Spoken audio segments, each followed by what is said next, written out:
Halo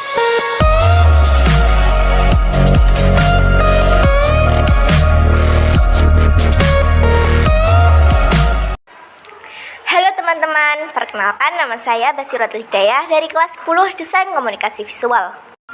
Di materi kali ini saya akan menjelaskan tentang segitiga exposure. Ibarat kata rumah, segitiga exposure itu adalah fondasi di dunia fotografi. Apa sih segitiga exposure itu?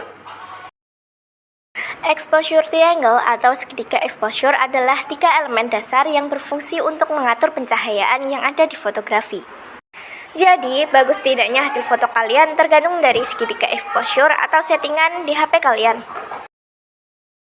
Segitiga exposure itu terdiri dari 1. Shutter speed, yang kedua aperture, dan yang ketiga ISO.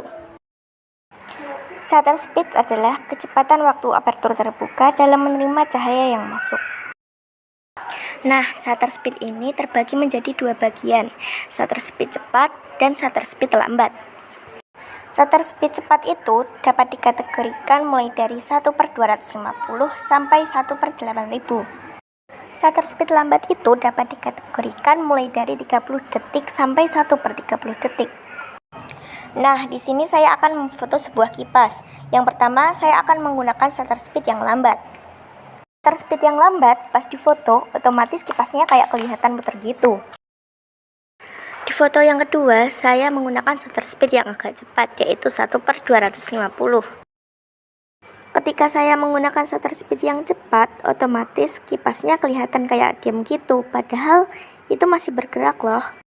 Saat kita menggunakan shutter speed lambat, memang hasil foto kita menjadi terang, tetapi ada yang namanya motion blur. Motion blur ini adalah gerakan yang tercipta ketika objek yang kita foto itu bergerak. Yang kedua, ada aperture atau diafragma. Biasanya, aperture atau diafragma ini disebut dengan satuan F kecil. Nah, terus apa sih fungsi aperture ini? Kalau shutter speed tadi kan seberapa lama kalian membiarkan cahaya yang masuk. Nah, kalau aperture ini seberapa banyak cahaya yang masuk melalui lensa. Aperture ini diibaratkan dengan jendela rumah kalian. Biasanya di jendela ada kordennya kan? Apabila kita membuka kordennya lebar-lebar, maka cahaya yang masuk akan semakin banyak. Dan sebaliknya, apabila kita membuka kordennya sempit, maka cahaya yang masuk juga akan sedikit. Semakin kecil angka F-nya atau semakin lebar bukaannya, hasil foto akan lebih terang dan ruang ketajaman akan semakin sempit, sehingga hasilnya bokeh atau blur background-nya. Dan begitu pun sebaliknya, semakin besar angka F-nya atau semakin sempit bukaannya, hasil foto akan lebih gelap, tapi ruang ketajaman akan semakin luas. Ini adalah contoh hasil foto yang menggunakan aperture berbeda. Di foto sebelah kiri menggunakan f16, karena menggunakan bukaan yang kecil, maka otomatis objek dan background-nya ikutan fokus. Di foto sebelah kanan menggunakan f1.4, karena menggunakan bukaan yang lebar, maka otomatis background-nya jadi blur banget, atau yang disebut dengan bokeh. Nah, yang terakhir ada ISO. Apa sih fungsi ISO itu? ISO ini adalah memaksakan kamera agar lebih peka terhadap cahaya.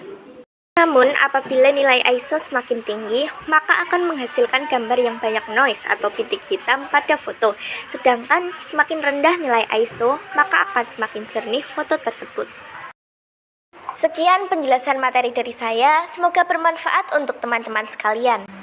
Ingat, tidak ada kata terlambat untuk belajar.